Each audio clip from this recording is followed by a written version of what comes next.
Vamos a um segundo texto. Qual será a norma de Deus no juízo?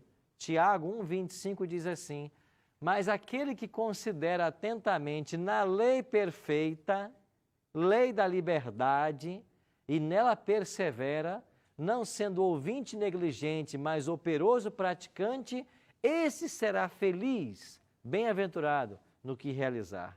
Como que Tiago chama a lei de Deus? A lei da liberdade. Por quê? Porque essa é uma lei que liberta, é uma lei que traz felicidade. E um último texto a respeito da norma do juízo, o próprio Tiago diz assim: qualquer que guarda toda a lei, mas tropeça em um só ponto, se torna culpado de todos. Porquanto aquele que disse não adulterarás, também ordenou não matarás. Ora, se não adulteras, porém matas, vens a ser transgressor da lei. Falai de tal maneira e de tal maneira procedei, como aqueles que hão de ser julgados pela lei da liberdade. Então a Bíblia é clara em ensinar uma coisa: o juízo de Deus tem como norma a lei de Deus. Então cada ser humano, quando se assentar diante do juiz de toda a terra, ele vai dar conta de suas obras com base naquilo que está escrito na lei de Deus. Sim. Pastor, esse guardar a lei. Renan. Isso, a gente interpretando ali, tropeça em um só ponto. Isso pode incluir o sábado, por exemplo? Claro. A lei de Deus está registrada em 2 locais na Bíblia, de forma uníssona, junta, e depois espalhada no Novo Testamento. Você vai ter em Êxodo 20 e Deuteronômio 5. E em ambos os locais estão os 10 mandamentos.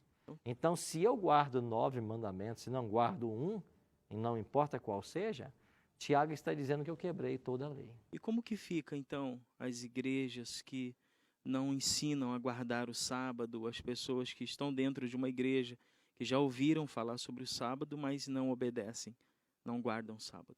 Essa é uma boa pergunta que a gente tem que fazer para muitos líderes que querem ensinar a Bíblia e às vezes não ensinam o sábado ou até ensinam contra o sábado. Então existem 10 mandamentos na lei e nós temos que olhar para todos eles de igual forma. Então na matemática divina, 10 menos 1 aqui é 0. Tiago está dizendo, se você guarda toda a lei, mas tropeça num ponto, não importa qual seja, você é culpado de todos. Pastor, eu Daniele? aprendi que depois de Jesus, a lei do Antigo Testamento é como se ela tivesse ficado revogada. Porque numa passagem do Novo Testamento, quando Jesus foi questionado sobre quais eram o mandamento mais importante, ele falou apenas 2, como se fossem só 2, né? Amar a Deus sobre todas as coisas e ao próximo como a É o ti mesmo. próximo. E não citou todos os 10. Para o dia do juízo vai valer esses 2 que Jesus falou, os 10 do Antigo Testamento? Como fica essa questão da lei antes de Jesus, depois de Jesus? Quando eles perguntaram para Jesus qual era o maior dos mandamentos, essa foi a pergunta que eles fizeram para Cristo. Eles queriam de fato incriminá-lo de alguma forma. E se Jesus dissesse que qualquer um dos 10 era maior, ele seria questionado. Então o que respondeu Jesus? O maior mandamento é este: amar a Deus sobre todas as coisas. E o segundo é semelhante a ele: amar ao próximo como a ti mesmo. O que Jesus fez com a lei? Ele mudou? Ele alterou? Ou ele simplesmente resumiu? Ele resumiu os 10 em 2. Por quê? Porque quando você ama a Deus de todo o coração, você cumpre os primeiros 4 mandamentos, que tem a ver você com Deus. Não terás outros deuses diante de mim, não farás para ti imagem de escultura, não usarás o nome de Deus em vão e lembra-te do dia de sábado. São 4 mandamentos que têm a ver você com Deus.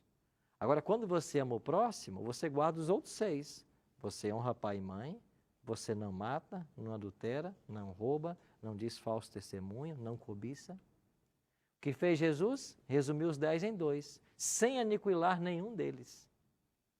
Então, se eu usar esse texto para dizer que a lei moral dos 10 mandamentos não tem mais validade, porque agora o que importa são 2, então eu faço uma pergunta: eu posso adulterar? Eu posso roubar, então? Eu posso contar mentiras agora? Não, isso eu não posso. Então tudo bem, então a lei está em vigência. Você está entendendo? A resposta de Cristo não anula a lei. Nós vamos ler um texto hoje em Mateus 5,17, onde ele diz isso. Não penseis que vim revogar a lei ou os profetas. Eu vim cumprir.